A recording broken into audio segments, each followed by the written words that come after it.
Fenton, Ohio, was a quiet town where nothing much ever happened. But that evening, something felt off. Luther Banks, a tall, middle-aged black man, was driving his old sedan down Oakwood Avenue. To anyone who saw him, he looked like any other man heading home after a long day. But Luther was far from ordinary. He was an undercover FBI agent, investigating a dangerous gang involved in illegal arms dealing in Fenton. That night was crucial. He had a lead to follow, and everything depended on staying under the radar.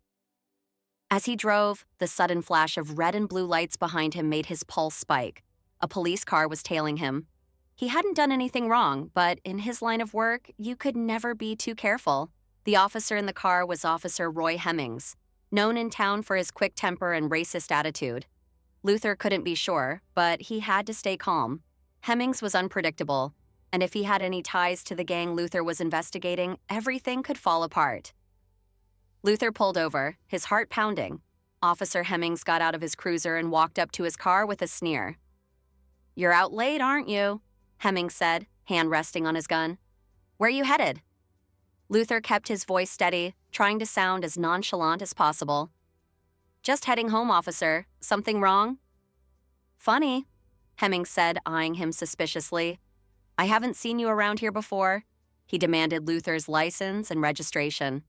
Luther handed over the documents, trying not to show any signs of tension. Hemmings scrutinized his license, looking Luther up and down. "Luther Banks, huh? Where exactly do you work?" Thinking fast, Luther replied, "I work at Willis Construction in Cleveland.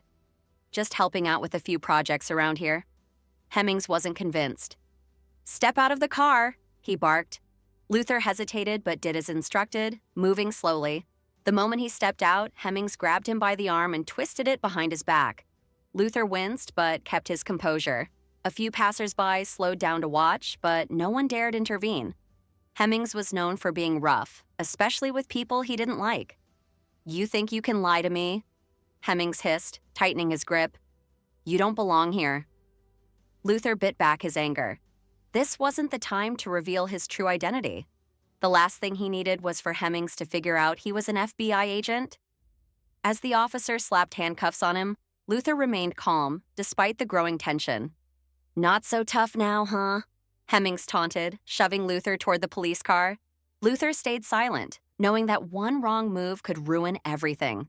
As Hemmings shoved him into the back of the squad car, Luther noticed another officer nearby, Patricia Harvey, a young officer who had just finished a traffic stop. She seemed uneasy as she watched Hemmings and Luther. "What's going on here, Roy?" Patricia asked, stepping closer. "Just handling business," Hemmings replied, not hiding his irritation. "This guy's a troublemaker." Patricia wasn't convinced. "He looks like he was just driving home," she said, not backing down. Hemmings shot her a glare. "Don't question me, Harvey." But Patricia wasn't the type to let things slide, especially when something didn't feel right. "I'd like to check his ID myself," she said, her voice firm. Patricia approached the police car and looked at Luther through the window. Their eyes met, and for a brief moment, Luther saw a flicker of doubt in her expression. There was something about him that didn't add up. Luther nodded slightly when Patricia asked his name, but before she could ask more, Hemmings interrupted. "This isn't your business," he snapped, pulling Patricia aside with force. But Patricia wasn't about to back down. "You're not handling this right," she said, her voice sharp. Hemmings released her, his face reddening with rage. Patricia's suspicions were growing, but she had to tread carefully. She glanced at the ID Hemmings had taken from Luther and noticed something odd.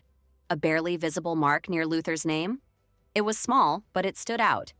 She knew then that Luther wasn't just any man. She quickly handed Luther's ID back to him through the car window and whispered, "Is there something I need to know?" Luther gave her a subtle nod, confirming her suspicions. Without another word, Patricia stepped back and turned to face Hemmings. "I think we need to take this to the station," she said, keeping her tone neutral. Reluctantly, Hemmings agreed, muttering under his breath. Once they arrived at the station, Patricia knew she had to act fast. When they were alone, Luther revealed his FBI badge. "Undercover," he whispered. Patricia's eyes widened with shock, then respect. She quickly arranged for a senior officer to meet with Luther, and soon the tables started to turn. Hemmings's actions were now under investigation. The video of the traffic stop was damning evidence against him. Luther's case continued, and the gang he'd been investigating was finally brought down. As for Roy Hemmings, his misconduct had caught up with him. He was suspended, pending an official inquiry. Patricia's quick thinking had made all the difference. She ensured justice was served, and Luther's mission was back on track. With renewed determination, Luther set his sights on the next steps of the investigation. This time, he knew he had someone on his side who wasn't afraid to stand up for what was right. The quiet town of Fenton would never be the same.